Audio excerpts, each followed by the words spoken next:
Between the two of them. The inside of Coates, Parker gets too heavily involved. And that's Whitehead and Coates.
Entirely unbiased opinion. Yes, we're at the Oulton Park circuit in virtual Cheshire for rounds 5 and 6 of the VRRC Civic Cup. Andy McEwen here in the comms box. Jack Oliphant alongside me.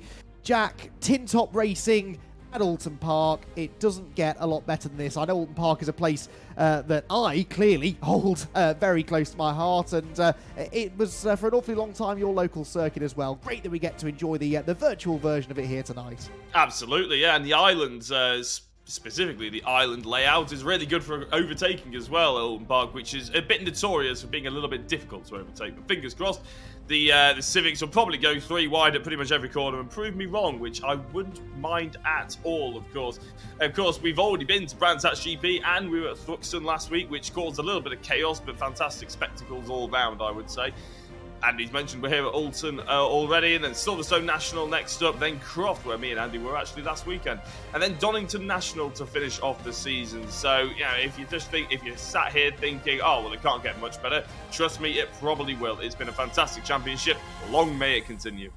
Absolutely. I mean, great variety of circuit, and that really does sort of showcase how fortunate we are here in the UK that we get to enjoy all of these fantastic racetracks, both in the real and virtual world. As Jack said, we were at a completely different circuit a week ago, the high-speed sweeps of the Thruxton circuit down in Hampshire, and it was very much a Scott Bugner kind of night. He backed up his second and fourth place finishes from the Brands Hatch season opener, with second places all round. Qualified second, finished second in race 1, and then came the back row of the grid in the second race to back that up with another second place finish in the second race of the night. That was an awful lot of 2s, and it puts him in position number 1, not only over the night, but for the championship overall. Max Bird was also on form, winning the reversed grid race, whilst Max Edmondson was the winner of race 1, and so they were the second and third highest point scorers of the night respectively, with Scott Bugner, deservedly so, picking up the driver of the round. Never did he stand on the top step of the podium, but he was a driver that we were following an awful lot, particularly in that second race, as he carved his way up through the order. Jack, that really was a fantastic performance. I know Thruxton is a circuit where you can overtake, but doing it safely and cleanly and getting to the front in the way he did was really impressive. It absolutely was. Sometimes you have to go into a little bit of survival mode into that reverse grid as well, and to be honest, Scott did everything he needed to, plus actually survive the first couple of laps, because there was lots of sort of bumping and barging, shall we say, throughout the entirety of the race. But the second half, as we mentioned, Scott was one of the shining stars, which is why he ended up with that driver of the day. He's also ended up with the, well, like Andy said, actually, the top of the championship order at the moment with 84 points. Max Edmondson, who is looking rather sharp here at Oulton Park already, he's on 76 and in second place. Max Bird in third and Joel Lask in fourth, and rounding out the top 5 is Josh Martin at the moment. The top 5, you would argue, you know, there's looking quite close, within about 20 points of each other. Then you've got Elliot Dalton-Ayres a little bit further back, Eric Axelson with Redford and Andy Carroll, Andy Dorman, all trying to get into those top 5 positions, because of course, that's where the prizes are. And we'll go through the prizes in a couple of seconds' time, probably straight after this championship slide, actually. But you can see just the amount of drivers that we've had entering the championship, and there's even a familiar face of VRRC coming back tonight. Is Nicky Taylor jumping in the championship for the first time. So looking forward to see how he handles the Civic around Oulton. It's notable, isn't it, looking at that championship table, how many drivers there are outside of the top 5, even outside of the top 10, that you would expect to be further up the order. We've seen the likes of Will Redford, 8th in the championship. They're competing for race wins. Kyle Felvers was challenging for a championship in our most recent series here on the VRRC. If he gets to grips with this car, he could start moving up the order as well. Jordan Brennan down in 14th, Brad Smith down in 16th. There are lots of quick drivers, I think, with a little bit of a point to prove, to try and break into that all-important top 5, because if you finish inside the top 5 come the end of the season, well, these are the prizes up for grabs. An AGON 34-inch curved gaming display for the eventual champion, with second place in the championship receiving the Riggs SimRace 3 sim rig. 2 tickets to a round of the TCR UK Championship for 2022 go to the third place driver. Fourth place in the championship receives 2 hours of online driver coaching, and PowerMax supplying the prize for fifth place, the Valeting bucket, with a weekly prize of the PowerMax Valeting kit for the driver of the round. As we said, Scott Bugner, the recipient of that a week ago. So getting into that top 5 come the end of the season, well worth doing. The prizes here on the VRRC are among the best you can get, I think, actually, for this sort of competition, and certainly well worth fighting for, and a real fight we will have on our hands, I'm sure, as we getting into the final few weeks of the championship. As I said, after tonight we reach the halfway point of the season, so a very important pair of races coming your way in a little while. Before we dive into, first of all, qualifying and then the racing action, though, let's take a look, shall we, at this beautiful ribbon of tarmac in the northwest of the UK, the Oulton Park Island Circuit. Let's ride on board for a lap of one of the most challenging circuits in the country.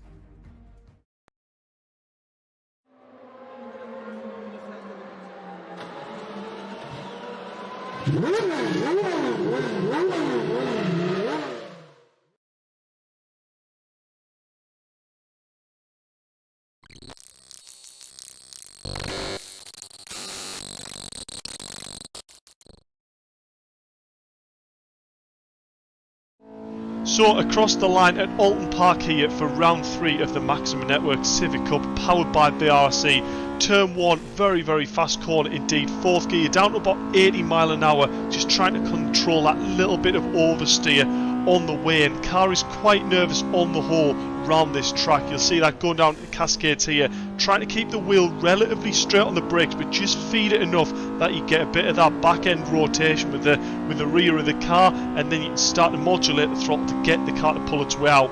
Super committed here down the way to an island bend in the hairpin, hard braking all the way to the point to turn in, and then feed the throttle in to get as good of a drive up out of the corner as possible. Really good overtaking opportunity that. If you can set the corner up a little bit wider than the driver in front and get a good exit, it might be a good drag all the way down here to Hislops. Trying to get as close to this barrier as possible and trying to get a little bit of a bounce as well through that left-hander. Set up the right so it's nice and open so it can get a good drive yet again all the way up the hill. Yet again, this gradient really helps with setting up overtakes here, so another really good overtaking opportunity. Up towards Druids Corner, probably for me the most difficult corner on the track. All about commitment, and you can see the amount of rotation there that happens mid-corner. What I have found is this track is quite hard to get consistently fast. Some laps you may be up 2 tenths, some laps you may be down 2, so really quite a difficult track to hook up all at one go, so qualifying could prove very difficult.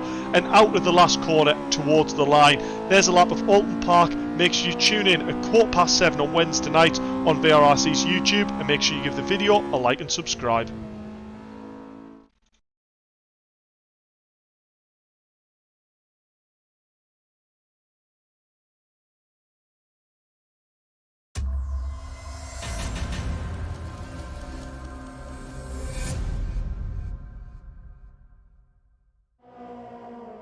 So the Oulton Park Island Circuit is the challenge that awaits the drivers over 2 races of 20 minutes in duration tonight. But first, a 15-minute qualifying session, which is just getting underway now. Drivers on their out laps. It'll take them a couple of laps to get some heat into the tyres and to potentially get a little bit of clean air. As you can see, Civics racing around the circuit, finding that bit of clear track that you need to set a good lap is not going to be the work of a moment. The Island Circuit then, Jack, you were just telling me now you've had experience of driving all 3 of the available layouts here at Oulton Park, and this is the one you enjoy the most. Why is that?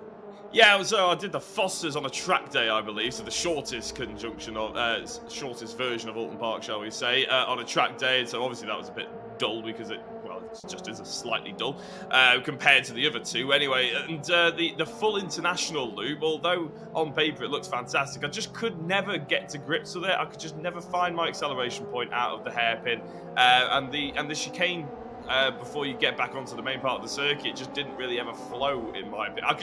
I just couldn't figure it quite out. So I absolutely understand why people enjoy it more than the island layout with its sort of very short, sharp hairpin. But in my opinion, it offers a good overtaking opportunity, especially in single mate series. And I was just a bit more, I clicked with it a little bit more. That's the only reason, I suppose. But I know full well that a lot of people, including yourself, Andy, just absolutely love the international layout, and for good reason. It's got some fantastic sweeping corners, and if you can hook up the hairpin, I imagine it's very satisfactory. Oh yeah, I mean, look, I will be unashamedly blatant in my bias towards this circuit. It is the place at which I grew to love motorsport as a child. It's where I did my first ever work in motorsport, and genuinely on the sim and in real world is my favourite circuit to drive. I just think it's got such a flow, and it doesn't matter what layout it is. You're seeing even from these pictures just what a challenge it is. It's got the undulations, it's got the fast corners, the slow corners, lots of blind corners as well that require a lot of commitment, and in these cars in particular, I'd imagine it's an awful lot of fun. So yeah, certainly a driver's favourite, that's for sure, and I'm certain that most of the drivers out there now will be enjoying themselves, particularly Max Edmondson, who is currently fastest in the session, then ahead of Scott Bugner. So the top 2 drivers in the championship are at the moment the 2 fastest in the session, but in reverse order. It's championship leader Bugner in second, with Edmondson ahead of him. Now there are some 8 points between them in Bugner's favour for the time being, so important here that Edmondson starts to take some points out of him. There, meanwhile, is Nicky Taylor, and that was Kyle Felvers slowing down to pull in behind him. Looks like these 2, who are of course teammates at HFT Racing, running different liveries tonight, I noticed, but we know they enjoy working together in other series. Looks like that's exactly what they're going to do here tonight. And Jack, I'm intrigued to see what sort of a Nicky Taylor we get here, because of the HFT Racing drivers, he's the only one really who has plied his craft in the real world in front-wheel drive, short wheelbase tin top racing. So I expect him to be strong, but of course, joining partway through the season as he does, he's not likely to be a championship contender, so he's potentially a very quick driver, and a quick driver with very little to lose. Yeah, it's, he can throw his weight around and pretty much get in the way, can't he, with no real pressure around him, although Carl Felder's trying to follow his teammate, has ended up flying off the road at Druids. Got another driver who's basically stopped. It looks like his front bonnet's hanging off, but I think that is just the livery on his car, unfortunately. But I think a lot of people will be slightly worried about Nicky. They'll know full well how hard a racer he is as well. He's one of the most exciting drivers to watch on the VRRC roster. We've almost been missing him, really. Not that the action has been dull by any means, but it's just when you see his name and you see his car appear, you just think, okay, something exciting is about to happen. Something's about to go down, because Nicky's caught up to the pack. And fingers crossed we see that sort of, I wouldn't call it aggression out of Nicky, but I would sort of call it competitiveness and enthusiasm to get through the order, because at the end of the day, that's what we love best about him. And I think that's what a lot of the drivers like about him as well. They're always going to end up with a fight. They're always going to probably come out with a smile on their face, because he rarely ever makes contact, which is a massive plus point in his favour. Yes, exactly, and he should be well rested and prepared for a return to racing as well, because Nicky has just been on holiday again for about the 6th time this year, I think. Don't sound too salty there, Andy. Hey, what can I say? I've been working hard all year long. The idea of a nice week in the sun somewhere is very appealing to me, but Nicky has been able to enjoy that, and that's why he's not been with us for the first 2 weeks, but he's with us, we believe, for the rest of the season, which is good news indeed. Seeing a few improvements there a bit further back. Jordan Brennan, look, is 3rd fastest. Now, Jordan was not able to race with us last week, so he's another driver who really has kind of fallen out of contention for the championship, which is a real shame, because he is a real-world Civic Cup driver. He knows these cars really well, and he's showing how quick he is in them. 3rd fastest right now as he bails for the pit lane for a mid-session tyre change. Yeah, his rival on the real-world track, Max Edmondson, actually is pipping him, though, so far, isn't he, with those 40 kilograms on board. Also very interesting, I was about to make the point, and actually, look at that top 5 is really about to prove my point. The weight we thought was going to be a big deal here at Oulton Park, but actually it seems that you can have any weight on board and be, fairly competitive. That's why we got all 5 different weight ballasts on board on that top 5. Max Edmondson with 40, Bugner with 30, Brennan with 50, Dorman with none, and Elliot Dalton-Ayres with 10. So it's brilliant to see that, the ballast is sort of making it very competitive. This is what we want to see. Well, and in fact, with Joel Laskin 6th on 20 kilos, we've got all 6 of the weight categories represented in the top 6. So yeah, you're absolutely right. What surprises me is that it's the heavier cars at the front, because Oulton Park is a nightmare for carrying ballast because of the hills, basically, and the fact that it's very stop-start, lots of tight corners into long flat-out areas where you're accelerating often uphill, like here out of Lodge and over Deer Leap for Kenny Press, and that's where the ballast, in theory, should slow you down. But if what we saw a week ago at Thruxton is anything to go by, Jack, it may not be the outright pace which the ballast affects the most, more your long-run speed, because we saw at Thruxton, admittedly a circuit that is renowned for being a tyre killer, but nonetheless, I think the point still stands. At Thruxton, it was the heavy cars that struggled with their tyres through the second half of the race. Oulton Park can be tricky on tyres as well. You wear out that left front tyre through some of the high-speed corners like Old Hall and Druids. The traction zones, it's very easy to spin your wheels, especially when you're carrying the ballast. So I wonder if we'll see that come into play again tonight. Yeah, I imagine we'll probably have to question whoever's on pole position. If that be Max Edmondson, obviously, we'll have to question him and see what the difference is between here, Thruxton and Brands Hatch, because Oulton Park is a lot more like Brands Hatch than it is like Thruxton. But like you were just describing, we could often see characteristics from Thruxton carry over into Oulton Park. So it's a bit of a challenge for all of these drivers, a bit of a challenge for us to guess that as well.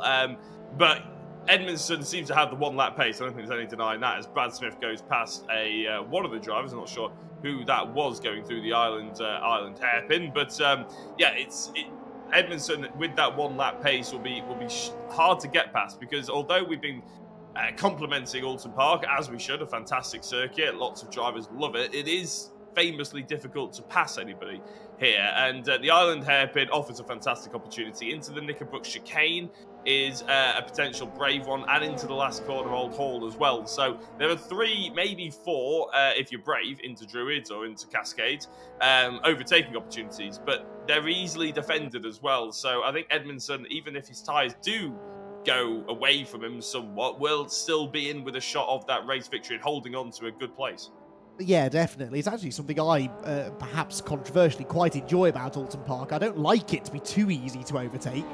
Drivers should have to work for every position that they gain, and they certainly have to do that here at Oulton. But I've seen plenty Civic Cup races here over the years, and believe you me, they find ways of overtaking. So I'm sure that it will be exactly the same story tonight. Andy Dorman, look, 5th fastest at the moment for Andy, who's only 10th place in the championship standings, some 41 points off the top of the championship standings. Joel Lask, though, with an even bigger improvement, goes 3rd fastest as Scott Buckner goes off the road and almost collects the barriers at Old Hall Corner. But Scott Buckner now has Joel Lask behind him in 3rd. Max Edmondson also improved his pole position time, so he's nearly 2 tenths up the road from Scott Buckner, although Buckner also, I believe, did manage to find a small improvement on the previous lap. So it looks like those that came in for fresh tyres mid-session are really starting to reap the rewards. I was going to say Edmondson improved, then instantly Lask jumped up the order, then Bugner improved, and looked like Bugner was just pushing a little bit too hard. He couldn't quite get up to grips with it. As Mark Redford nests in the woods, we see, with the Kinetic Motorsport banner on the back of his car. Obviously, he's linked with his son, Will Redford, who I'm just trying to find on the timing tower. Where is Will 11th. Here today? Oh, he is 11th, yeah. So expect Will, although a different livery, is the son of Mark Redford. But I would say Will's at the moment probably out of position. We would expect him thoroughly in the top 10 at least, if not maybe batting around those top 5 positions. Yes, Will qualified 3rd at Brands Hatch, but then missed qualifying last week. Had to start from the back of the grid in the first race at Thruxton. That meant that he got caught up in some incidents. So hard to go off his previous qualifying form, so to speak, because he's only actually completed 1 session, but that was a quick session. Brands Hatch, which, as you said, is not that dissimilar to Oulton Park in its characteristics. Jordan Brennan goes 3rd fastest now, takes that 3rd place away from Joel Lask, and has time for another couple of laps as well before the session is over. So Jordan Brennan starting to push on. He's got a car ahead that he can get a little bit of a slipstream from, potentially. And Jordan Brennan takes the heaviest car on the grid into 3rd place. Bit of understeer there through Cascades, though, and that will have lost him time down the Lakeside Straight. Dave Buki jumps into 12th place as Axelson goes 3rd. Where did he pull that from? Eric Axelson was 9th position on the grid before that lap, and that was a huge chunk of time that he found to jump onto the inside of row 2. Yeah, he purpled that 3rd sector, didn't he? But actually, that got very quickly taken away from him because Elliot Dalton-Ayres, who is only down in 8th position, actually purpled sector 3 as well. So Elliot Dalton-Ayres clearly flying in that last sector. Even if the first 2 he can't quite hook together. Let's see what he can grasp with this time. He runs a little bit narrow, didn't quite carry enough speed and use enough track there probably to really take as much speed as he needed. Won't be finding too much time. But Eric Axelson, fantastic sort of performance from him on that 1 lap pace. With 3 minutes to go, he's turned up right when he needs to. I think just having a look as well, Nicky Taylor is on a faster sector 1. Expect a quicker time out of him coming soon. Mark Taylor's improved a couple of times as well. So lots, Mark Hughes. So lots of drivers who are starting to get their final ultimate pace. Even though some drivers necessarily, like Max Edmondson, have decided that's it. I've had enough. I can't do any more. I'm in the pits. Here's Nicky Taylor then down to Lodge Corner. Only 13th at the moment for Nicky, but let's see what he can do. As Jack said, he's improving on this lap. So you'd say that this should put him into the top 10. He only needs to find a couple of tenths to do that. How far inside the top 10 can he get, though? Nicky Taylor goes through to start what should be his final lap of the session. And no, it's not a top 10. 11th fastest for Nicky. Perhaps struggling. He'll have had a lack of testing, you would imagine. Certainly less track time in these cars than his opponents out there, and that's starting to show, not helped by the fact that he's carrying 40 kilos as well, but he's 8.5 tenths slower than Max Edmondson, who's also carrying 40 kilos, so you can't really use that as an excuse either. So I think it really is just down to the fact he's not had as much practice time pre-season and through the first couple of weeks of the season as those around him. But he's got 1 more lap to go, and in what is an incredibly tight and competitive qualifying session, Jack, the slightest of improvements in time are likely to give you a couple of extra positions on the grid. Yeah, I have to say, I don't really feel too sorry for Nicky Taylor. He might not have a top 10 qualifying position at the moment, but he probably has a tan, and I know which one I'd rather have. It is very, very close. I mean, I think Tom O'Farrell has just put in our chat that the top 15, he's absolutely right, we should have probably noticed this earlier, but the top 15 are separated by less than a second at the moment, which just goes to show, even though, yes, Nicky Taylor is in 11th place, it's not the end of the world as Jordan Brennan pulls over, clearly not thinking he's going to get a faster lap time out of this particular lap, which is weird because he did just go green in sector 1, although his sector 2 maybe is a little bit off.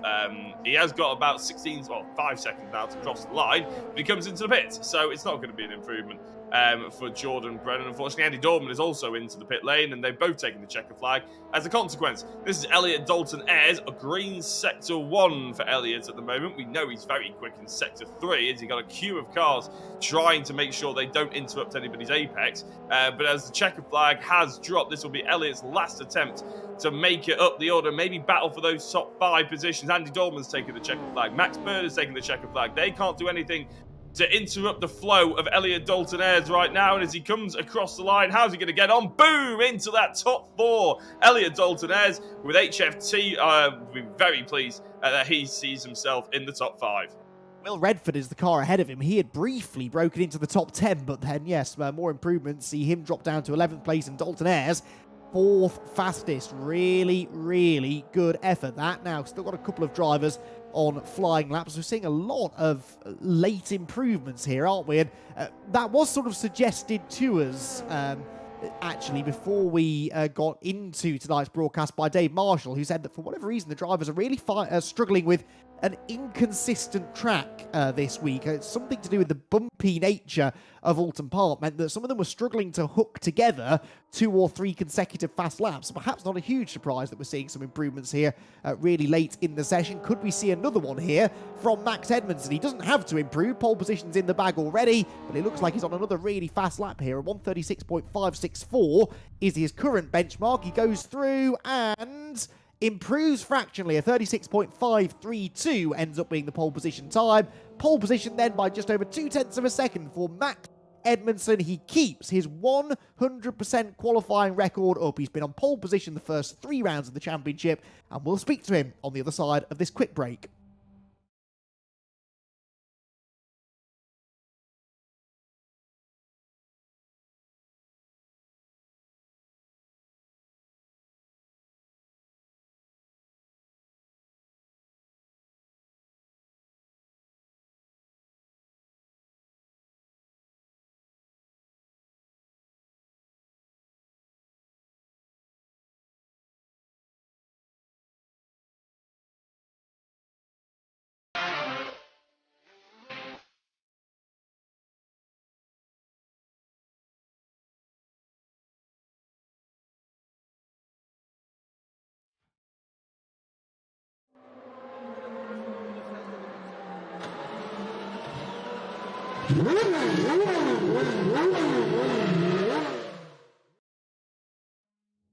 Qualifying complete here at Oulton Park for round number 5 of the VRRC Civic Cup, the 3rd week of racing, the halfway point of the championship, and it is a 3rd pole position from 3 sessions this season for Max Edmondson. Max, I think I'm going to start a petition to rename these qualifying sessions to the Max Edmondson sessions, because you have been literally impossible to beat so far this season. Is qualifying something you've always excelled at?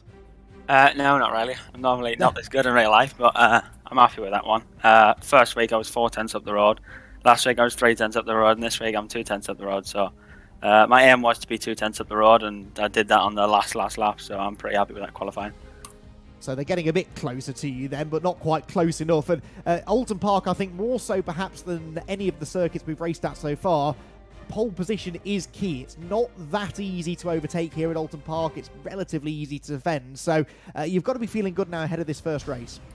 Yeah, if we can get past hairpin, we should be fine, but I'll wait and see what happens there. How confident are you about race pace then? Because that was one of the big talking points at Thruxton a week ago. Obviously, Oulton Park not quite as tough on the tyres, but you are still carrying all of that ballast. Do you have to sort of consider that? Is that in the back of your mind at all here? Well, obviously, my aim lap was a 6 in quali, and within I did a race run this morning, and within the first 10 laps, I was within half a second of that. So I'm pretty consistent on that side. But obviously after like lap 11, and I think there's only 14 laps anywhere. After lap 11, the tyres do start to go off, but we'll just see. Okay, so if you can sort of pull out a gap by that point, then not too much to worry about, I suppose. You may have had all of these pole positions, you may have won twice, but the consistency of Scott Bugner is providing a bit of irritation, I'd imagine, because he hasn't actually won a race yet, and still he is 8 points ahead of you in the championship. So do you sort of have one eye on Scott? Do you get to the end of the race having won and think, oh, of course he's in second place, there's no escaping him? Yeah, Scott's quick, I'm quick. I think this race we're going to plan on just working together. Unlike Thruxton, when he sent one up the inside, he missed his braking point. But I think we're just going to work together. And obviously, Scott's been strong on the reverse grid, so I'll probably just end up following him through in the reverse grid. So. Okay, well, best of luck, Max Edmondson. Then we're about a minute and a half away from the start of the race. We'll let you go and make your final preparations. But very much the qualifying king, Max Edmondson. It is back on pole position this week. Max, good luck for the race. Thank you. Max Edmondson then, I mean, Jack, he's the kind of driver that you just can't help but hate, isn't he? Because he is so annoyingly quick in these qualifying sessions. I mean, qualifying is not worth lots. You don't score any points for qualifying on pole. You score minimal points for qualifying on pole position anyway. And yet, those drivers that are good in qualifying also tend to be the ones that are up there winning races as well. So, qualifying, a really difficult art to master. Clearly something that Max got his head around. Yeah, and when you go into a track like Thruxton, you might think, okay, well, it's not the end of the world. I just want to be within the top 5, and then you can pretty much use the slipstream to race from there. But somewhere like Oulton Park, it's just difficult. It's if you're starting anywhere from about third row of the grid backwards, you're all of a sudden thinking that maybe the win is a little bit out of sight. And the fact that everybody knows that Max Edmondson is always going to be in those top spots, it makes it very difficult. All of a sudden, you've only got 3 or 4 spots to play with because you know Max is going to be taking at least the top either pole or second place. As I say, a little bit demoralising from another driver's perspective, but you've got to admire his effort.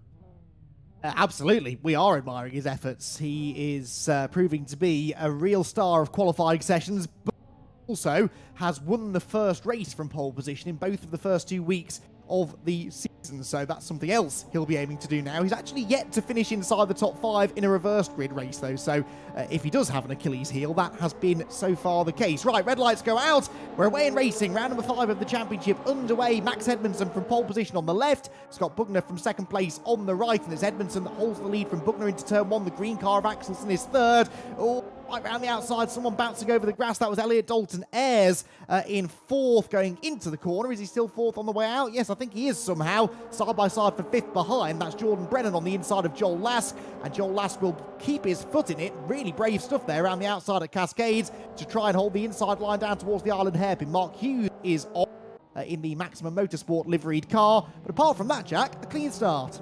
Yes, which is what we like to see. John Brennan gets a little bit hung around the outside because Joel Lask has decided to get, I wouldn't say his elbows out, but getting a little bit assertive on that overtake into Island Bend. I think we need to stop saying that we're surprised by Joel Lask and we're so impressed of how he's sort of jumped up the order because he's now consistently there. He is probably considered a front runner in this Civic Cup Championship, and fair play to him. He's running in 5th position now, so a great drive by him so far. Well, a great start, shall I say, for overtaking Jordan Brennan. The rest of them, the top 4 also, really haven't just sort of maintained what they had, which isn't a bad strategy around Oulton Park because, as he said, well, what we may see for Mark Hughes at the moment is if you do have a poor start and you lose, say, 5 or 6 positions, it's going to take probably 5, 6 to 10 laps to gain those positions back. And then all of a sudden, you're just having damage limitation as Brennan tries to get around the outside of Lask. There's a little bit of contact into the final corner. Luckily, both come out of it okay, but that was a very, very tight squeeze for Jordan Brennan to fit a carve into as Paul Laramie is looking the wrong way at Drummond. Indeed he is, and Kenny Press has also dropped behind Mark Hughes, so I'd imagine he's been involved in some sort of an incident on the opening lap as well. For the race lead, well, look at that, Scott Bugner. Track limits? What track limits? He's very, very wide at Old Hall Corner, carries good speed down the avenue as a result. Yeah, this doesn't look like they're working together to me. They might have done on the first lap, but as we saw a week ago, Buckner wants the win if he can get it. They are fighting for a championship after all.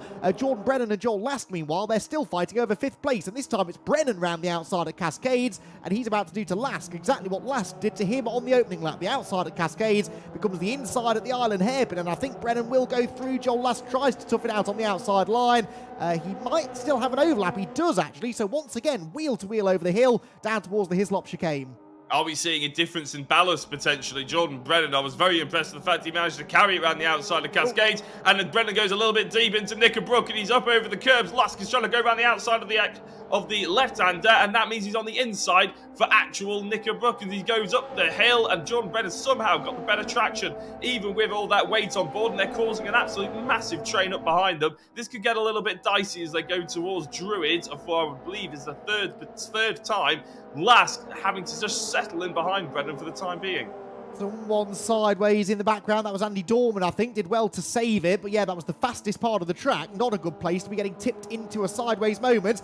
Joel Lask and Jordan Brennan just won't leave each other alone. Lask is back up the inside at Lodge Corner now. And in the lighter car, 30 kilos lighter, remember, Lask is able to brake later and reclaim 5th place. That edges Brennan out wide and allows Max Bird the inside of him down towards Old Hall Corner. Bird on the inside line. Can he make the move stick as well? He is only 20 kilos lighter than Brennan, and Brennan is very committed round the outside. Goes rally crossing slightly down the avenue. Did he manage to hang on to the place? Yes, he did, but with judicious use of the Oulton Park scenery. He manages to keep Max Bird at bay, though. Last back into 5th, but look at the time it's lost them. They're 2.5 seconds now behind 4th place. Yeah, well, what commentator said you can't overtake around Oulton Park? They should be sacked, shouldn't they? Will Redford up the inside of an Andy Dorman, who's currently now in 9th position. Will Redford, although I don't think he qualified in the top 10, though he qualified, I believe, in 11th position, is starting to make his way further forward. So this is the sort of pace and racecraft we come to expect from Will, even if his qualifying wasn't quite up to his normal brilliant standards, obviously. There is I'm not sure what the VRRC ruling on track limits is, or if indeed there is one around the first corner, because like you said, they seem to be cutting Mr. Palmer's grass more and more often, don't they, and just taking more and more speed through that outside line. Yes, something which in the real world you'd be hung, drawn and quartered for, but yes, in the sim, I suppose, it doesn't cost as much money to get that grass fixed, does it? So perhaps they're getting away with it for that reason. The leaders then down towards Lodge Corner. You can see the leading quartet getting away here.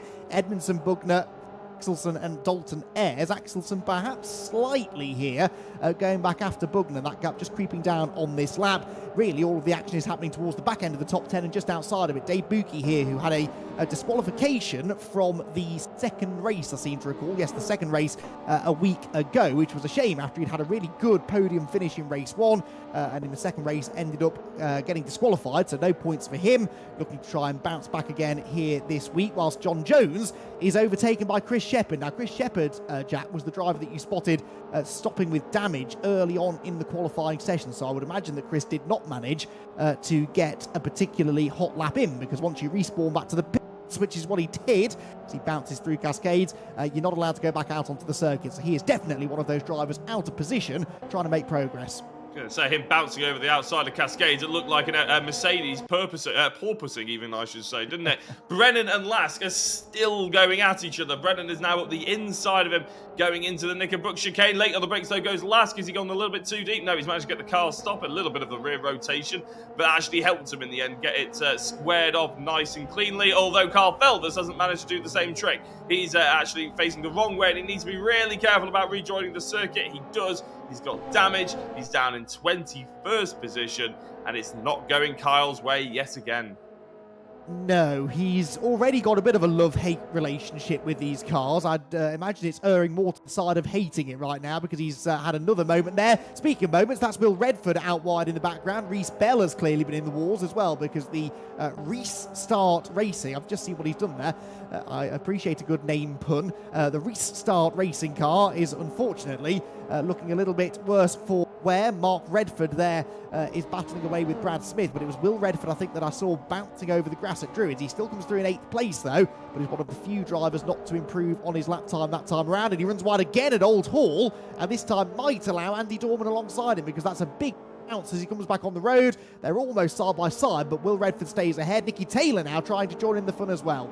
I was going to say, we haven't seen that much from Nicky Taylor, and look how much that car is bouncing. We were warned by Dave Marshall beforehand that this car is prone to that around this circuit. We've already mentioned it once, but now we're actually seeing it in person as Andy and Will, very door-to-door, shall we say, as Andy now tries to get that later apex to try and maybe get a run back up the hill. I think Will just about managed to get the power down clean. He didn't have to come back off of it as they come back up and down in towards the chicane now. Andy's looking up the inside, but no, it's not going to happen just yet. But around Cascades, that car looks really difficult to drive, doesn't it, Andy? It's not. I can't lie. It's not something I would want to be doing right now. I've seen better handling cars, definitely, through Cascades Corner. It is quite a bumpy corner, but yeah, that's maybe a tad excessive. But hey, anything that makes the drivers' lives a little bit harder, I'm all for, quite frankly. It certainly looks spectacular from our external view. Now, where's Kenny Press gone? There's Kenny Press. He's bouncing back onto the circuit after a grassy moment at the Hislop chicane. He currently runs 21st of 22 runners, so would be on the row for the reversed grid second race. This is a pretty entertaining battle as well. Mark Hughes there in a Kyle Felvers, John Jones sandwich. Felvers, of course, trying to recover from his incident with the tyre stack at the Hislop chicane on the previous lap. So Felvers 18th at the moment. Now, Kyle may not be getting on well with these cars right now, but if he were to finish down in 18th or so, bet against him being up there fighting for a race win in the reversed grid race. So actually, being down at the back of the order, getting off sequence, so to speak, might not be the worst thing in the world for him. Yeah, that's one of the reasons why the reverse grid is so popular, as Mark Redford goes past Brad Smith and then gets a little bit nudged by Brad Smith, not once, but twice going through Cascades, managed to hold it, which was, I'd say, fairly impressive, and actually holds on to the position. Maybe Brad Smith sort of knew what had happened there and just came off the throttle, which is what we like to see at VRRC. You never really like to see drivers take advantage if they're the one who's made the mistake in the first place. No, absolutely. It's very nice to see that, whether it was an intentional redressing of the situation or whether he just lost momentum, I'm not sure. But either way, he'll probably get away without a penalty as a result. Mark Redford sails off into his Hislop chicane. Look at the way that Chris Shepherd is catching these two. So Shepherd definitely has better race pace here than his lowly qualifying position would suggest.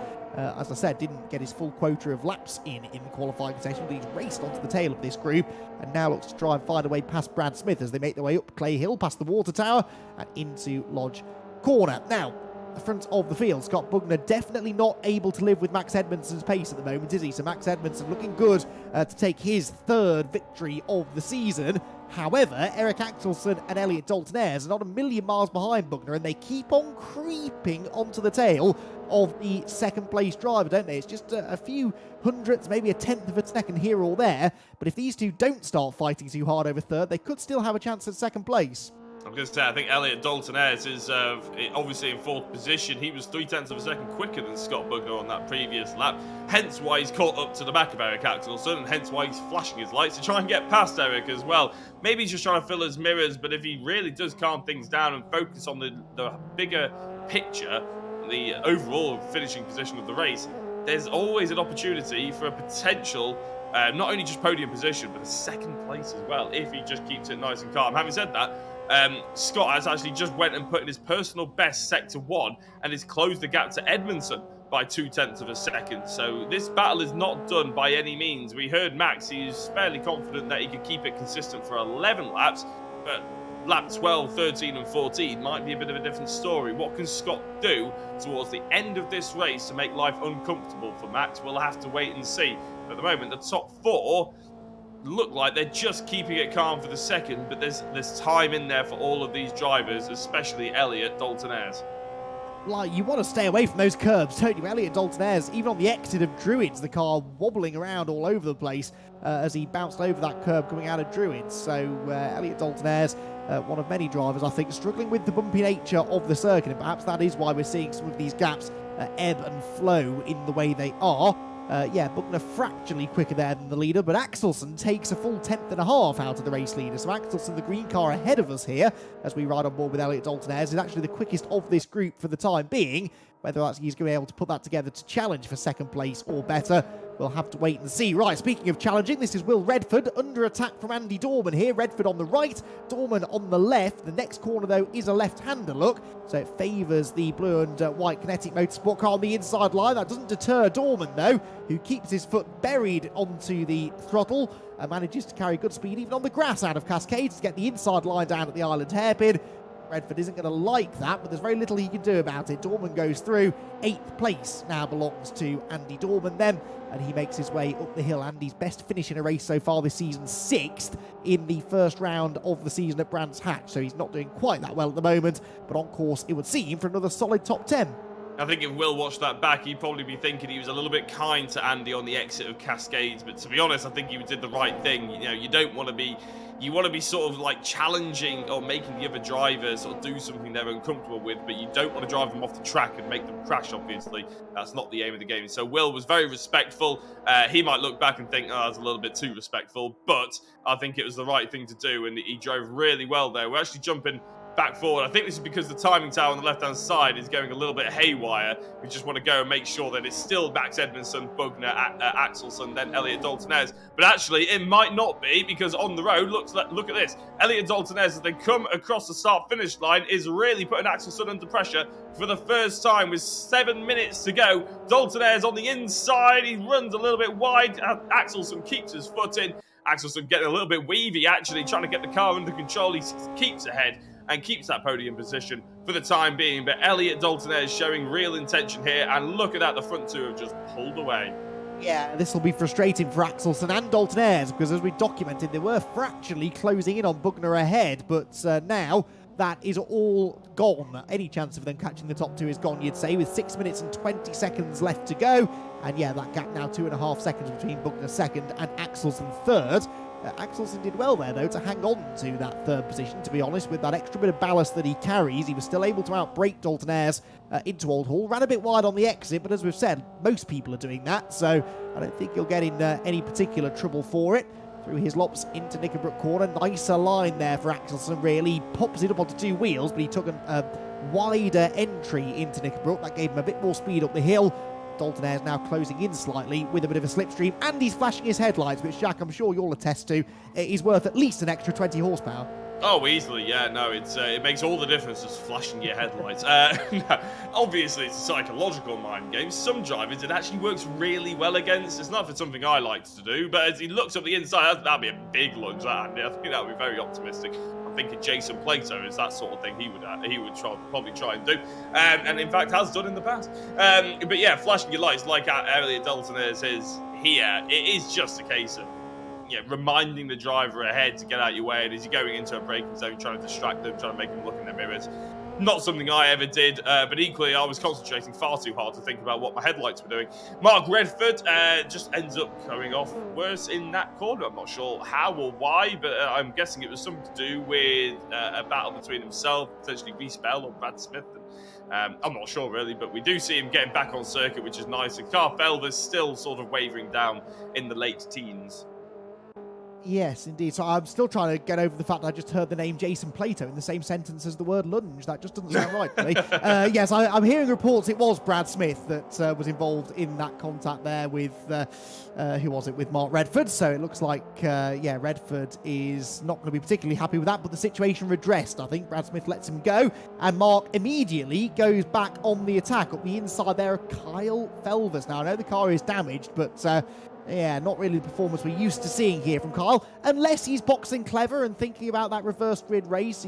Strike me as the kind of driver to roll over and let people pass to try and better his race 2 grid position, and indeed he goes wheel to wheel with Redford through the Islop chicane. That is not the mark of a driver giving up places willingly. He's fighting for these places, but just does not have a defence.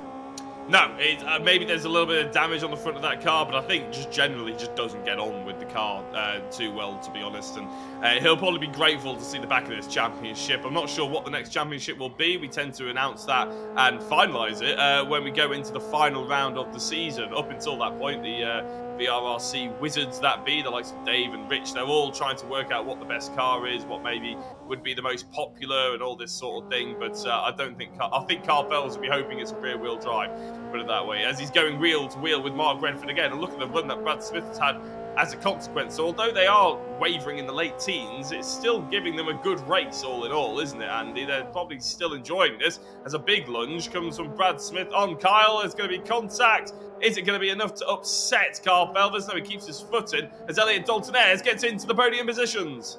Yeah, side by side with Axelsen. He's got the inside line out of the hairpin. He's got the better drive up the hill. He's got the lighter car as well, which might just be looking after its tyres a bit better and should be better on the brakes into the Hislop chicane. But Axelsen has none of it. Goes around the outside, tries to stand his ground on the inside. There's a bit of a hip and shoulder coming off the corner, and Dalton-Ayres will go into third place. So Dalton-Ayres third, Axelsen down to fourth. But knowing Eric Axelsen, the new feisty Eric Axelsen, I'm enjoying this new, more robust Eric Axelsen, who in the past has been a bit hard on himself and said that he's not fought people quite as hard on track as he should do. Well, he clearly has seen the error of his ways, because he is shaping up here to maybe have a go retaliating and getting this third place back. A slightly defensive line here from Dalton-Ayres into the Lodge corner. He's clearly concerned that Axelsen's going to try and throw it up the inside as well, and he makes sure that that can't happen. That defensive line, though, for Dalton-Ayres slows him on the exit. Axelsen with the run. Again, Elliott goes to the right of the track to cover, but Axelsen is alongside again as they head towards Old Hall corner. It's great racing, this, isn't it? Eric Axelsen on the outside, then can he throw the move? It's possible, I know, because I've done it, but there's a big hip and shoulder as Elliot Dalton-Ayres just makes sure he's going as wide as humanly possible as they go down towards Cascade. Will Eric lunge at the inside? Of course he does, because it's the new feisty Eric that we were saying earlier. Side by side, they go down towards Island Hairpin. Eric hasn't got the move done. They're getting a little bit too much rubbing, I would say here, Andy. We don't want this to boil over, do we? As they go towards Island, it's going to be Axelsen on the outside, which probably means Dalton-Ayres will come out of this corner with the race lead. But how much momentum can Eric carry? Well, not that much, because he's gone very wide and bounces back onto the circuit with Joel Lask looking very hungry behind him.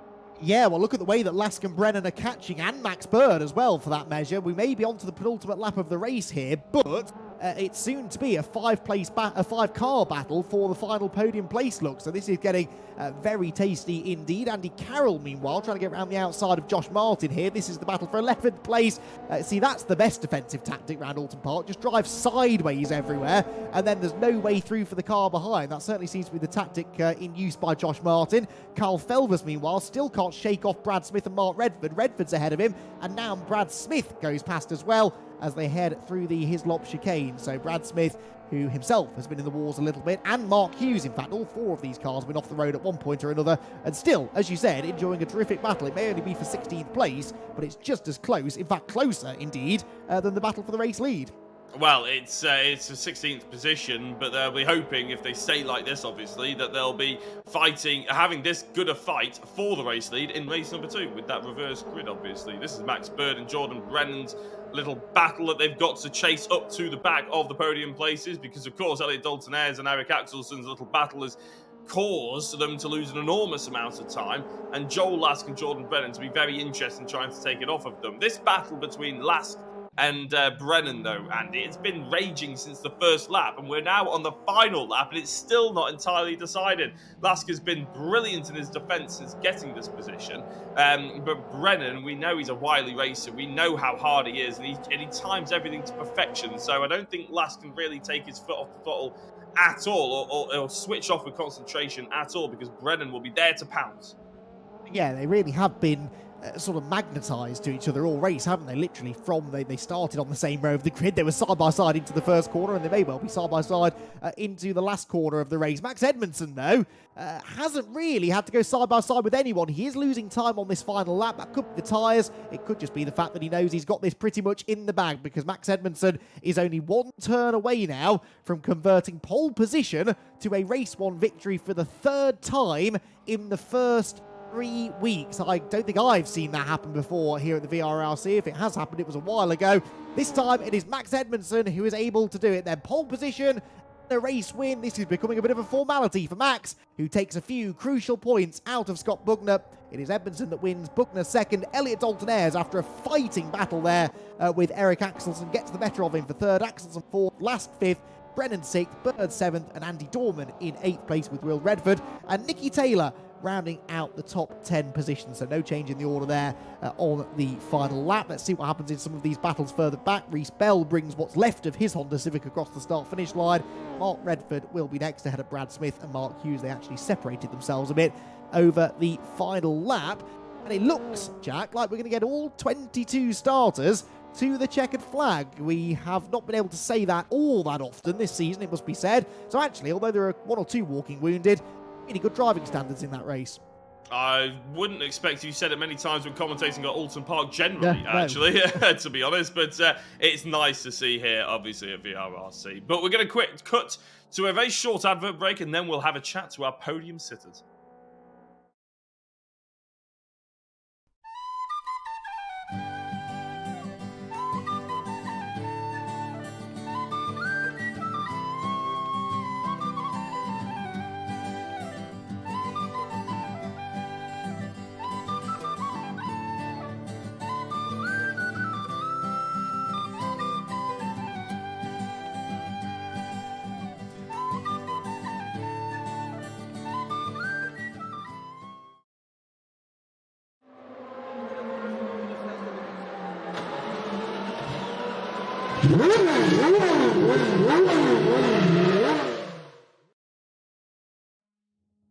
Welcome back to the VRRC, where the 5th race of the season in the VRRC Civic Cup has just been completed. Now, if you are just tuning in, no, this isn't a rerun of Brands Hatch. It's not a rerun of Thruxton either, but we do have the same story as we had in both of those rounds, because Max Edmondson, having qualified on pole position for the first race, has converted it into another race win. And that one, Max, seemed a little bit more according to the script. Scott was giving you some hassle over the first couple of laps, but from there you built up a lead of about 1 second and then just seemed to manage it for the rest of the race. Yeah, as planned, me and Scott just sort of worked together and didn't battle. I think Scott made a bit of a mistake at the start, so I gapped him like a second and then just kept the gap all the way until the end. Then he slowly started catching me, but luckily the race finished, so he never got to overtake me. We were wondering how much of that gap coming down at the end was because of tyres and how much of it was just you sort of not taking any risks at the end, but it does sound like maybe you were losing a little bit of pace there. Yeah, all my laps were within a second of my quali lap, but tyres do start to die off here towards the last 5 laps, I'd say. So yeah, it was definitely tyres. Now, you're not going to thank me for this next question, but you have converted pole into a race win each of the first 3 weeks, but you've yet to finish better than 7th in a reversed grid race. So what do you think your chances are of bettering that here at Oulton Park? It is notoriously difficult to make progress here. Yeah, if I don't get taken out, I should be able to get top 10's my aim, but obviously this track's not the easiest to overtake, so yeah, I'm going to stick with top 10 as my aim. Excellent. Well, we'll see how you get on in that second race, but congratulations, Max. Another pole and another race win. Thank you. Max Edmondson then gets the race victory, but it was the championship leader, Scott Bugner, chasing him hard all the way, and he is with Jack. Yeah, Scott, congratulations on that second place, but I feel like we are at a bit of a rinse and repeat cycle here, aren't we? What's your perspective like with finishing second so many times? Because you have got the championship lead, but are you just sort of sick of it, and do you want to get on that top step? I do, but I don't want to risk anything. I was just playing it a bit cautious in the first few laps. And I think I made a mistake at Knickerbrook chicane, and it just he got away. And I just thought I'll just concentrate on getting the laps in and pulling away from the 2 behind, because I saw they were battling. And then towards the end, because I'd sort of kept my tyres, I could just start to sort of drag him in again, but it's just a bit too late. But I'm happy with second. I think this second race might be a bit more difficult though. I was going to say, Thruxton getting through the order is, well, you can use a slipstream. There's a lot of things that can help you, obviously, aren't there? Oulton Park, it's a narrow circuit. You didn't have to do too much battling in that one. Are you a little bit nervous, potentially? Yeah, I am. I think, like Max said, if we can get in the top 10, it'd be great. We'll have to see what happens, and hopefully there's not too much carnage. Well, congratulations on the second place yet again, and hopefully we'll have a chat with you a little later on. Thank you very much.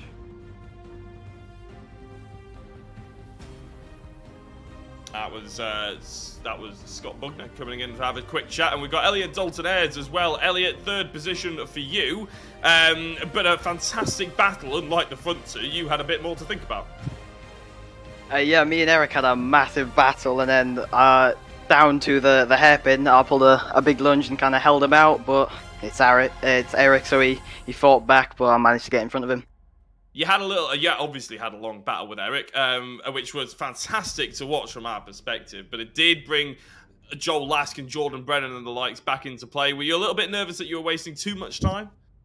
Yeah, a little bit. That was kind of what gave me the little jump to get back in front of him, because I know they're quite quick, and you just kind of wanted another car between me and them. Well, congratulations on the third place. You've only got about a minute to go before we head into the second, and as it's such a tight reverse grid, we'll let you get all the concentration you need in and get in any pre-race prep that you need. Okay, thank you. Yes, thank you, drivers. Thank you, Jack, for jumping in when I forgot how a mute button works. Yes, podium interviews done. Race 2 on the way. And as we've said, it is a full reversed grid. So, Paul Laramie, who finished last in the first race, starts on pole position alongside the black and red car of John Jones, with Kyle Felvers and Kenny Press on the second row, Mark Hughes and Brad Smith there on row number 3. So some interesting drivers towards the very front of the field, and of course some very interesting drivers towards the back, because we've got our podium finishers from that race: Elliot Dalton-Ayres, Scott Bugner and Max Edmondson, starting 20th, 21st and 22nd respectively. So as we approach the start then of our second race of the night, this, I think, is set to be a very entertaining race. It's a narrow track. It's not easy to make progress. If something goes wrong in front of you, it's not all that easy to avoid it either. So fingers crossed for a clean start and a clean 20 minutes of racing as round number 6 of the VRRC Civic Cup gets underway. Now, away they go. Good start from pole position by the looks of it for Paul Laramie. In fact, quite an even start there for all of the drivers at the pointy end of the grid. John Jones trying to go around the outside of Laramie through Old Hull Corner, though. That's brave on cold tyres. He runs a bit wide over the grass, but he'll have the momentum down the avenue towards Denton's, and then he'll have the inside line for Cascade. So John Jones looking to try and go through into the race lead. Laramie having none of it, though, stands his ground on the outside. They're still door to door, leaving each other plenty of room. Kyle Felvers and Kenny Press behind trying to get involved, but it's Jones that will lead the pack down towards the island hairpin. Yeah, they've not allowed anybody to get away, have they, the rest of this field? As John Jones goes very wide, he's trying to, I think, square off the corner, but I don't think he's been able to do it. As there's a spinner, Mark Hughes is one of them. Another driver is, bouncing all over the place. I think that's Kenny Press, unfortunately. He's trying to rejoin, but it's a very narrow part of the circuit. So John Jones still leads, even though he missed the apex completely at Island. Carl Felvers couldn't get the run on him as we look further back with Dave Bukey just in front of Will Redford and just behind his dad, Mark Redford, as well. So plenty of sort of stories in there as Nicky Taylor bounces across the grass, as we've seen so often tonight. Whenever they even touch a curb, it's quite remarkable how sort of rigid these Civics are as they go up towards Druids for the first time. A lot of drivers side by side, which is always a bit nerve-wracking. Yeah, Andy Carroll there to the outside line. That's Will Redford up the inside of him. And Josh Martin now tries to fill the gap as well in the Motus 1 liveried car. Elbows Carroll wide and Axelson's off. Eric Axelson, I saw him exiting stage right in the background. You can just see the dark green number 75 car of Eric Axelson, who I believe has made fairly significant contact with the barriers at Druid. So he may be damaged, certainly. Maybe out of the race altogether. We'll wait and see. John Jones leads a very eventful opening lap of the race. Contact further back. Yeah, Max Bird, I saw him getting squirrely. Amazingly, I think he's the only driver that got involved, and the reason I jumped in is because I thought it was going to be absolutely massive. Speaking of massive, this battle between Joel Lask and there's Josh Martin off on... Well, he did make heavy contact with the barriers. We saw that, as I believe it was Andy Carroll was involved with that as well. I was about to comment on Joel Lask and Jordan Brennan basically being, again, stuck to the hip for the majority, for the beginning of this race, but actually there's battles all over the place as Carl Felvers goes to a race-leading move around the outside of Ireland. That's left the door open for Brad Smith to go into second place and now challenge for that race lead. Yes, he does. He might even have an overlap already. No, John Jones managing to hang on to it well here. Now, as long as he places the car in all the right places, it won't be that easy for Brad Smith to get through. Smith sends it up the inside into his lobs, though. Brilliant move. And John Jones sensibly didn't try and fight that too hard. So Brad Smith gets the lead. Felvers second. Jones there in third. Chris Shepherd comes through in fourth place. Dave Bukey up there in fifth, looking to try and continue his podium form that he showed a week ago at Thruxton. Then it's Mark and Will Redford, who, of course, for a race victory, in our first reverse grid race of the season back at Brands Hatch, and they're both inside the top 10 this time around. Kyle Felvers, though, in second place on the rear bumper of Brad Smith.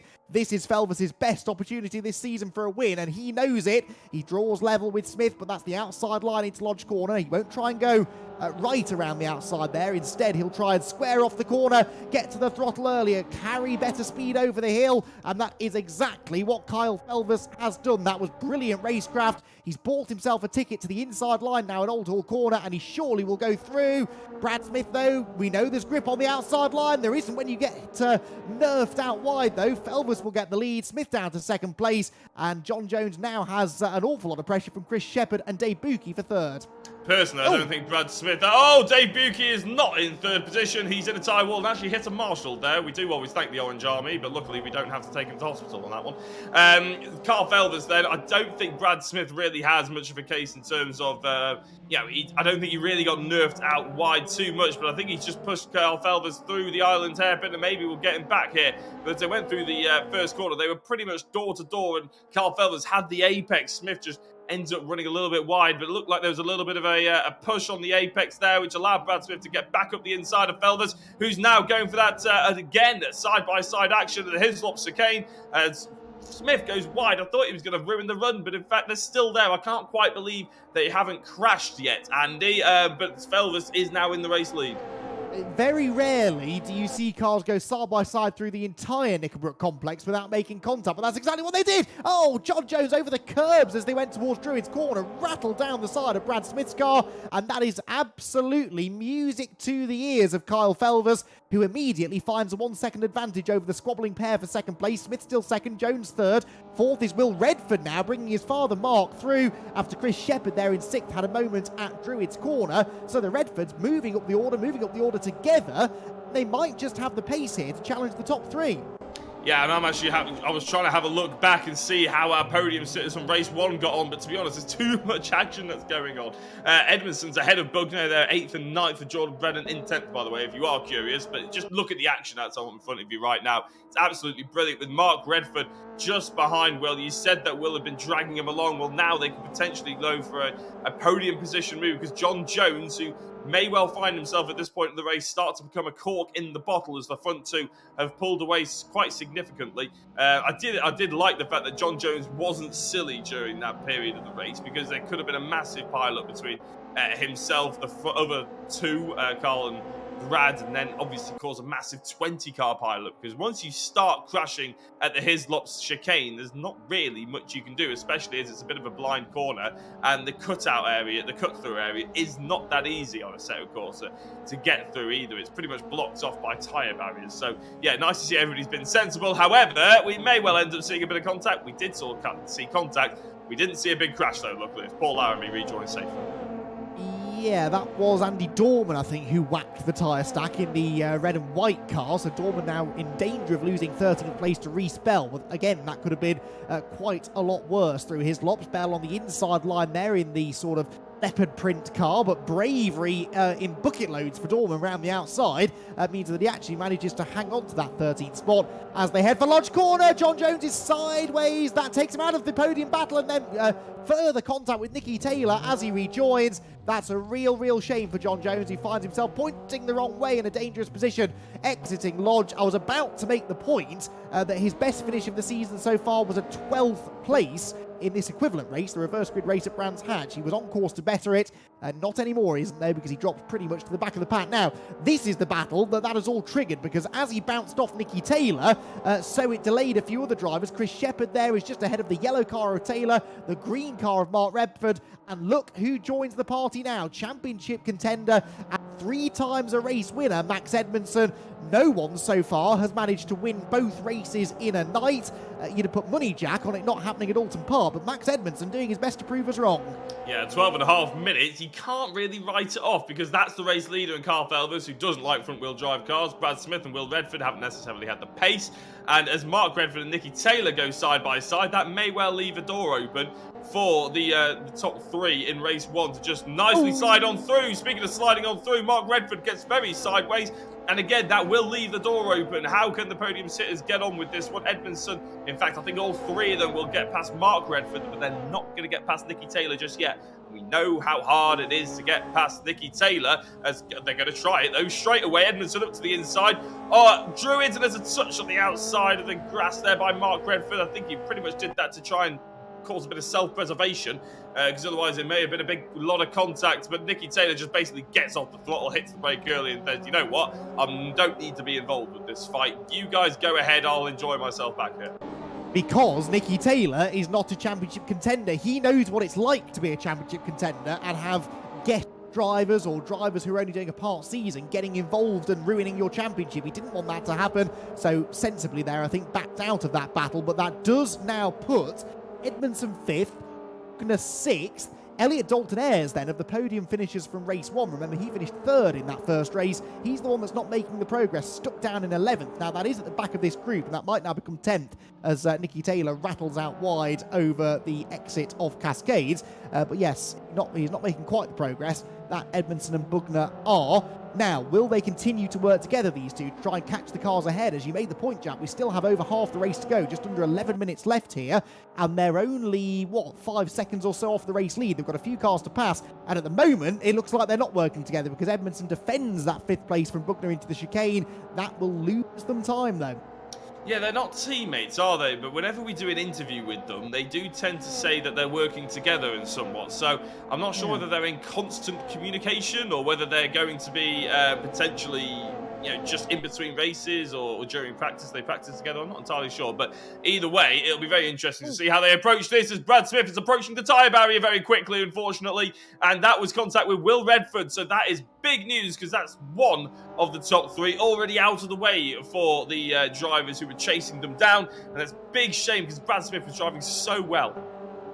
Yep, that is what they call a freebie, isn't it, in the industry, as Max Edmondson, Scott Bugner, Jordan Brennan don't have to even think about overtaking Brad Smith now, because Will Redford has dealt with him for them. There was contact between Redford and Smith. Smith ends up in the barriers, Redford ends up delayed, and that means that Chris Shepherd is now a lot closer to him than he once was. This, though, is the fast trio. Edmondson, Bugner, Brennan, 4th, 5th, 6th overall. Brennan not really fighting for a championship now, having missed the second round a week ago. Brookston, so he's just after some good results. Edmondson looking for some front grip there, picks up a lot of understeer through Cascades, and that will really kill his exit speed and his momentum down the Lakeside Straight. He hangs on to position, but that's not going to help him catch the cars ahead. No, I think he was a little bit keen on the throttle there, wasn't he, unfortunately? And again, they're running a little bit wide on the exit, but gets away with it. I think he got away with that more because Jordan Brennan and Scott Bugner were more concerned with themselves than they were with the driver up ahead, as all of a sudden there's a nice fight forming just behind. This is with Nicky Taylor and Elliot Dalton-Ayres, obviously podium sitter for race 1. He got the 3rd position at the end of the race, even if it was a race-long battle to get there.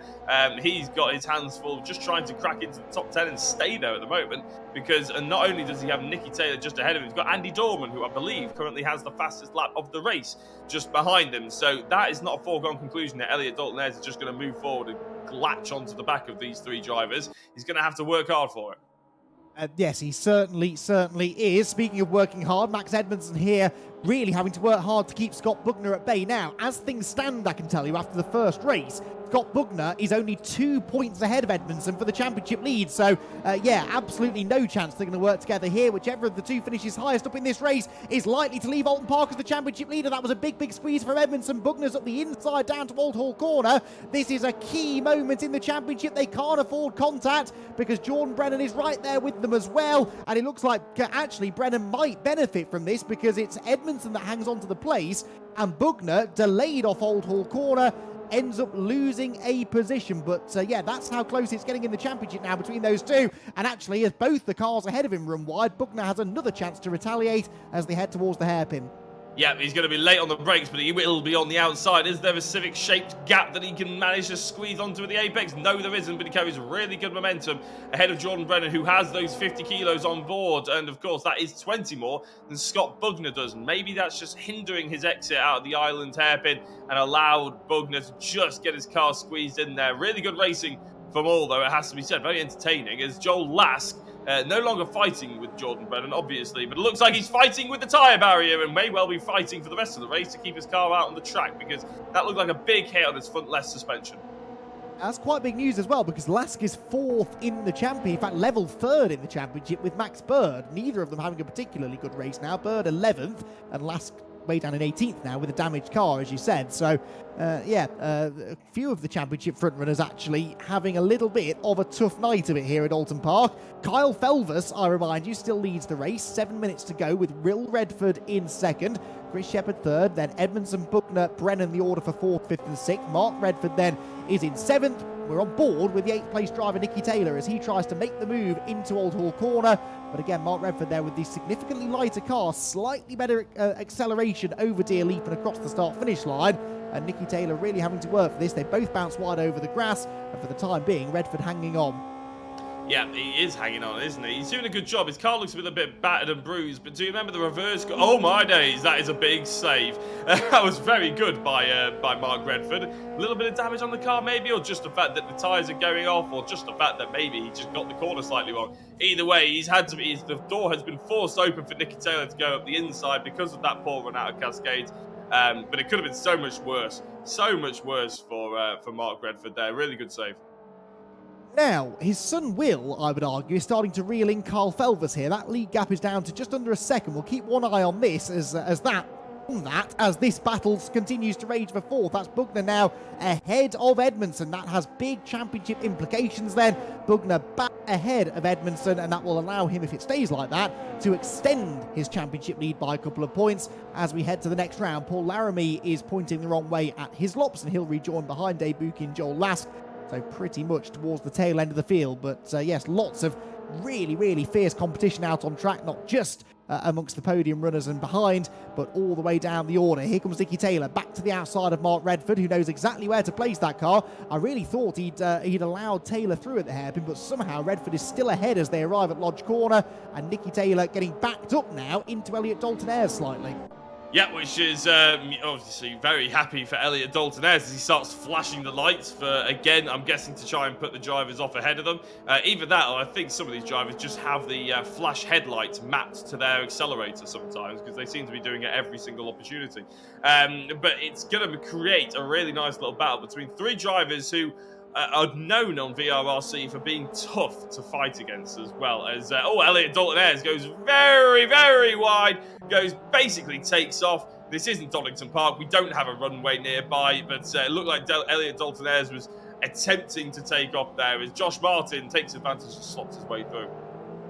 Indeed he does. Back out of the hairpin then. Dalton Ayres seeing his night unravel slightly here in the reversed grid race then, it must be said. 4.25 minutes of that race still to go. Down towards his lops they head. There go the leaders. There goes Chris Shepherd. Scott Bugner, by the way, as soon as he broke clear of Max Edmondson and Jordan Brennan behind, has set the fastest lap of the race. But look, you can see the way that Edmondson is very much going with him. They're both then catching catching Chris Shepherd, who runs in 3rd position. These, though, are the race leaders, and that is no longer a 1 second advantage for Kyle Felvers. Now, both of these cars, Jack, are running with exactly the same weight. You've got a driver in Kyle Felvers who is very vocal about not really enjoying or getting on well with wheel drive, and in Will Redford, someone who actually drives these cars in real life. So no surprise that towards the end of the race, it is Will who looks the quicker. No, absolutely not. And I'm just wondering, you have the stats in front of you, Andy. Has Kyle Felvers had a podium yet in the Civic Cup or in the reverse grids at all? I'm feeling we've chatted to him recently.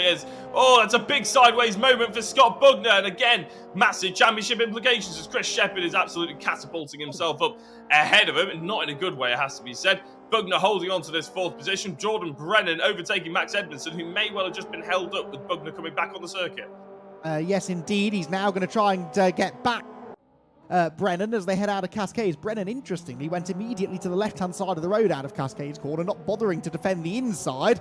He tries to sail it around the outside of both of them. That doesn't work, though, and so Edmondson back through. Nibbles there. Oh, contact! Bugner is off the road. The championship leaders have made contact coming out of the island hairpin. There was a tiny bit of contact just as they were accelerating off the corner, and Max Edmondson into the back of Scott Bugner.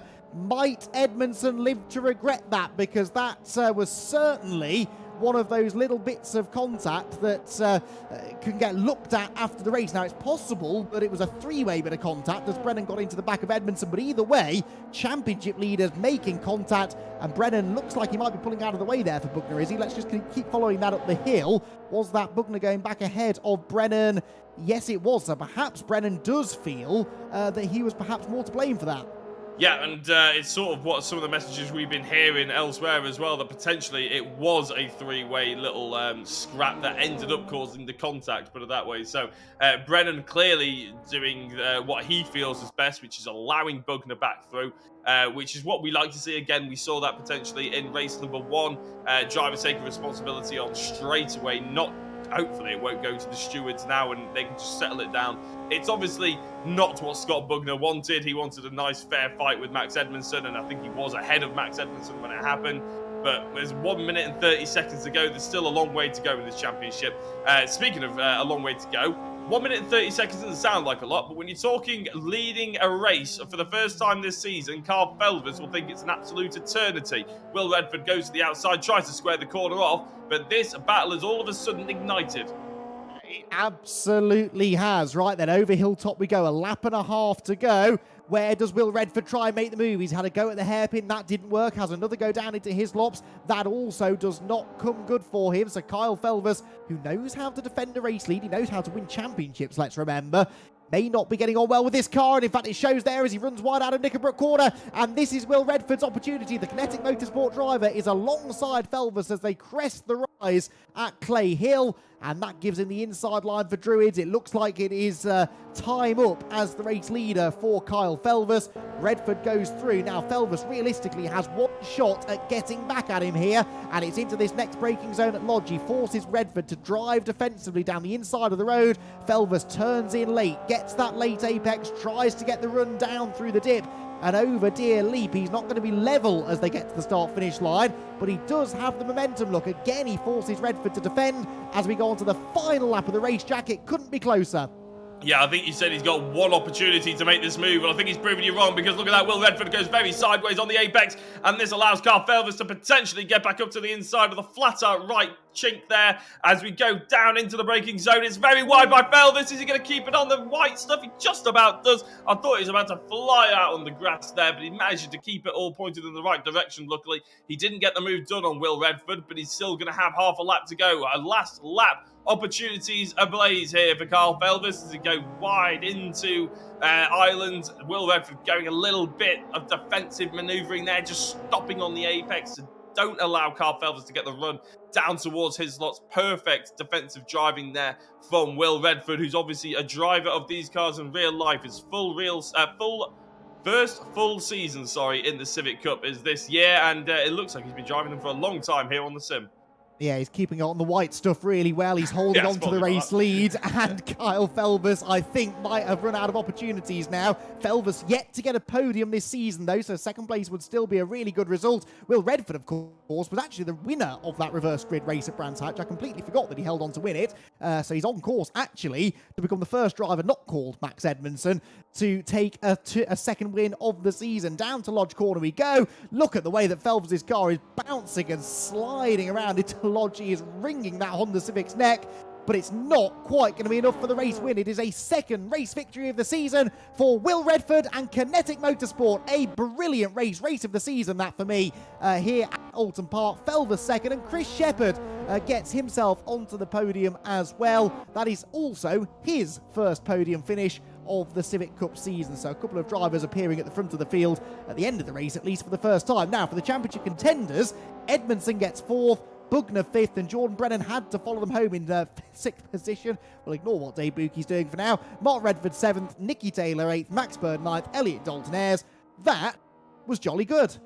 It absolutely was, yeah. I mean, I can't believe I said at the beginning of this this evening that you can't overtake round Oulton Park, because they absolutely proved us wrong. Side-by-side action all the way through. I don't think there was a corner that we didn't see side-by-side action, and a lot of the time it was clean as well. Yes, there was a little bit of door banging, but most of the drivers came off unscathed. In fact, over two 20-minute races at Oulton Park, to only have two DNFs is quite remarkable and something we thoroughly didn't expect here tonight. So, yeah, fair play. Well done to all the drivers and brilliant racing all round. Yeah, absolutely. Particularly, as you say, in that reverse grid race, because we expected carnage, quite frankly. I mean, you look at some of the antics that we saw at Thruxton, for example, a week ago in the reverse grid race, and here on a much tighter, narrower, more challenging circuit, really. We suspected was going to be a bit of a car crash, quite literally, but no, absolutely not. Some really good racing, most of it at the very front of the field, and we are joined now by our podium finishers then, and it is a second win of the season then for Will Redford. He's making these reverse grid race victories a bit of a habit now, but Will, that was a real dogfight out there. We could see you catching Kyle towards the end of the race. Talk us through the last portion of that race as you caught him and then eventually made the move. Yeah, so I knew I was faster. Obviously, I was gaining on him throughout the race, but I had to be careful because of the cars behind. I didn't want to lose too much time. Obviously, I didn't want to cause a crash or anything. So I was taking it a little bit easy, going for the overtake, and I was just, you know, keeping it safe. I didn't want to make a mistake. I didn't want to crash. So I got up to the back of him, and I thought if I drive really close, I might be able to push him into a mistake. And that's what happened. He drove onto the grass coming out of Knickerbrook, and I got the run on him. And then that's what caused us to go side by side, and eventually it came out with me in front. And it was a brilliant, clean, side-by-side battle, as you said. I mean, not an easy place to do, Oulton Park, and you were running side-by-side through parts of the track that, you know, often we've seen that end in tears for drivers. You've done quite a bit of that even before you caught Kyle, though, because you made quite a bit of progress in the early stages there. Yeah, I mean, everyone's stacked up at the start, and if you're in the right place at the right time, then you can make a load of places, and that's sort of what happened, you know. I always enjoy going for it on the first lap when everyone's bunched up, and sometimes it works out, sometimes it doesn't, and this is one of those times that it worked out. The car looked like it was a real challenge out there. Obviously, you're someone who has experience of driving these things for real. How challenging was it to sort of drive on the limit, as you must have had to try and catch Kyle there without making a mistake? Because the cars really seem to be bouncing around quite a bit. Yeah, the bouncing is, you know, they don't really do that in real life, and it's something you've got to get used to. You can't take curbs as much as you would want to, because your car's just going to bounce, and you lose so much time from it. But the main thing is the tyre wear. The tyre wear on these in the sim is awful, so you've got to really look after your tyres, and when you're carrying weight, it really adds to that. So if you're just smooth with your tyres throughout the race, then you're going to be quicker at the end, and you're going to be able to stay consistent. I think that's somewhere where I'm strong. So I don't have the outright pace in qualifying on you know, fresh tyres, but I can keep the same pace throughout the race, and that's what helped me today. Certainly did. It helped you to another race win, and might help you move on from the less than ideal week you had at Thruxton a week ago. So apart from that little blip, it's been a really strong showing from you so far this season, and we look forward to seeing how you get on through the second half. Well done, Will. Thank you. Will Redford then, winner of our second race, and it's his second victory of the season. It didn't look like it was going to be that way, though, did it, Jack? Because it was Kyle Felvers led for much of the race and ends up finishing second at the end of it. Yeah, Kyle, it feels like we haven't spoken to you for quite some time. Obviously, you were a regular visitor to the commentary box in the Cayman Cup a couple of weeks ago, but it hasn't quite gone to plan in these Civics for you, has it? No.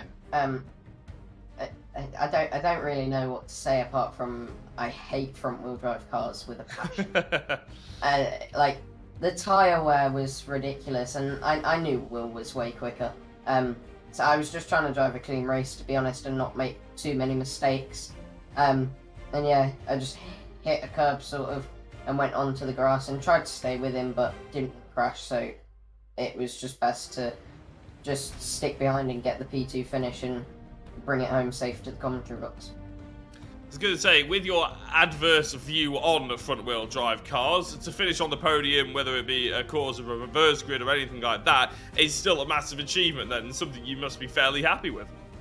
Yeah, I didn't expect to be here in any of these races, even from a reverse grid, because me and front-wheel drive cars just don't get along. Well, you've got a fair few sort of, you know, tracks that you know well, though, coming up. Obviously, we've done quite a few of these tracks before, though. A Croft is one we haven't done so much on before. I know we have Silverstone next, but I want to sort of get your opinion. Obviously, you're a VRRC regular now. Have you done any practice? Have you ever driven Croft? Because I don't believe we've done Croft in a championship I've commentated on. Yeah, I've driven Croft, but that's because Nikki made us drive it for fun. Okay. But yeah, I know Croft, so it should be okay. But like I said, I just hate the car, so I'll probably not enjoy it. Well, fingers crossed for your sake, then we change cars after this on. We go to something that's rear-wheel drive. Congratulations on the second place, Kyle. And yeah, you never know, we might speak to you next week or the week after. Thanks, Jack. Excellent stuff. Carl Felvers then coming home in second place. Now, we didn't see quite as much of our third place run as we might have liked, but actually, Chris Shepherd, you ended up having one of the quieter races. Not to say that it was dull by any stretch. You never really get a quiet moment out there in these cars, do you? Yeah, you're probably right, but it was quite uneventful. I mean, obviously a few overtakes at the start, and I just have to shout out to Dave, because obviously we had side-by-side contact and the poor sod ended up in the wall. So I don't know whether it was my fault, whether I veered over slightly and wiped him out, so I'll just apologise ahead of time in case it was. But after that, I was literally just driving the track on my own, so I could keep it relatively clean. Did make an error, which cost me a bit of time. Dropped back a couple of positions, managed to get them back, which was only because they spun out, I think. And then yeah, so I was kind of matching. I was catching Carl at some point towards the end of the race, but then I saw that Will was just pulling away, so I just tried to keep it clean, hope that they would start to battle quite a bit, and then I'd maybe have a chance, but no, I didn't. I only got within 3 seconds of them, I think. And to be fair, my pace is so horrendous in this car, which I don't know why, because I don't mind front wheel drive normally. But the only reason I probably kept third place, is because Max, Scott and Jordan seemed to rather like the idea of battling for fourth, rather than just work together and try and catch everybody. So yeah, so in the end, podium's a podium, but yeah, I need a lot of work done. Well, certainly a podium is a nice little bit of momentum maybe that you can take into the next round. I mean, you've had flashes of pace, it must be said, so let's hope that next week you can potentially piece together a full night of strong results. But great to have you on the podium for the first time this season, Chris, and best of luck for the rest of the season. Super. Cheers, buddy. Thank you. Chris Shepherd then comes home in third position. Now, you may notice we haven't mentioned our Power Maxed driver of the round yet. Normally, Jack, it's one of our Race 2 podium finishers who catches our eye, but actually, we've cast our mind back to the first race of the night when it comes to picking our driver of the round this time, haven't we? We have indeed, yeah, and it's Elliot Dalton Ayres who joins me. We've already had a chat with you, Elliot, but this time it's because you're the, I'm sure, pleased and proud recipient of a Power Max Valeting kit. Congratulations. Thank you very much. I was going to say, we have had a chat about Race 1. We won't ask too many more questions about it. Talk to us a little bit more on your Race 2, because you seem to just get a little bit caught in all the action, didn't you, somewhat? Yeah, got a bit bullied at the start, but then managed to find my way through, went off a bit, which was a bit unfortunate. It's like a trampoline when you go off, it's all bouncing. But yeah, kind of just went from there, and then I think I finished P10 or P9, can't remember. I can't quite remember either, actually, because our timing tower has disappeared because everybody started testing for Silverstone. Speaking of Silverstone, can you take that momentum forward? What are you expecting for the next 3 rounds? Because, of course, we are only halfway through this championship, and you're currently sat in 5th. Well, Silverstone, it's going to be kind of hard because I don't really like Silverstone, and I don't really mix with it. But Croft, I'm looking to get a podium in Croft because I absolutely love that track. What's not to mix with Silverstone? There's 4 corners and it's absolutely flat as a pancake. Well, either way, I'm sure you'll surprise us, Elliot. But congratulations on the driver of the round. Fingers crossed we have a chat to you a little later on in the series as well. Thank you. Yes, thank you very much, Elliot. And Jack makes a very, very good point, even if Elliot Dalton has missed it. Silverstone next week, a completely different challenge to Oulton Park, and I think we'll definitely see a shake-up in the order, that's for sure. Speaking of the order, this is the championship standings after the first half of the season. I said it was an important night because we are halfway through the championship now with 6 races down and another 6 to go. And, well, we're pretty much exactly where we were at the start of the season with next to nothing to choose. Certainly between our top 2 drivers. Scott Bugner just a solitary point now clear of Max Edmondson for the championship lead, with Max Bird in 3rd, Joel Lask in 4th, but they are some way off the top 2 now, and you sort of sense that with the consistent pace that Bugner and Edmondson are able to show, going to be tough to catch now over the remaining 3 nights of racing.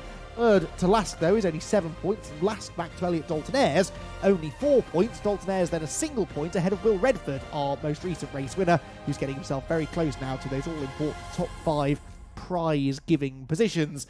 Josh Martin then is 6 points further back in 7th place. Eric Axelson, Carl Felvis and Andy Dorman round out the top 10, whilst people like Jordan Brennan and Mark Redford are starting to creep their way back towards that top 10 in the championship standings. And then towards the back there, you can see Nicky Taylor, 24 points on his debut night of racing. I'll be interested to see, Jack, how far up the order Nicky can get. We know he's not going to challenge for the championship. He's 100 points nearly off the championship lead. But I don't know, could he break into the top 10? Wouldn't bet against it.